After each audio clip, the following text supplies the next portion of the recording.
Mali, because the political unrest in the country has been on for several months, from the March adoption of veteran opposition leader Soumaïla Cissé and disputed parliamentary elections to call for President Ibrahim Boubacar Keïta to resign in May, and the July killing of 14 people in clashes between security forces and protesters, and the rejection of a proposed unity government by ECOWAS mediators. Our reporter Fatmata Fati looks at a timeline of the significant events in the troubled West African nation. On the 17th of August 2020, the opposition declared that it will stage daily protests, culminating in a mass rally in Bamako at the end of that week. A day later, while protests continued, an army mutiny was reported at a military camp in Kati, a few kilometers from the Malian capital Bamako. That mutiny later turned out to be a coup, and President Keïta, his Prime Minister Bouba Cissé, and other top government officials were detained.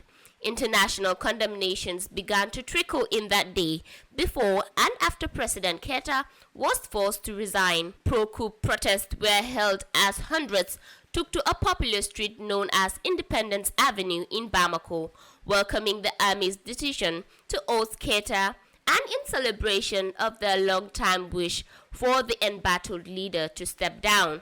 On August 19, Army Colonel Assimi Goïta declared himself chairman of a 5-man military junta known as the National Committee for the Salvation of the People.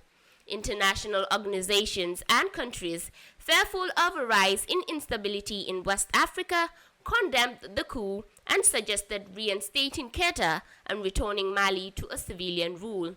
ECOWAS, which has a dim view on coups, and the AU all closed borders on the landlocked country, disrupting economic activities before sending a delegation to continue early failed talks, this time centered around a transitional agenda. But talks failed again as the ECOWAS delegation, led by Nigeria's Goodluck Jonathan, and the junta members didn't agree on a military-led 3 years proposed transition. But the junta assured that President Keïta can leave for medical treatment if he wants. Keïta's unpopularity had grown from allegations of corruption and inability to quell jihadist activities in Mali since 2012.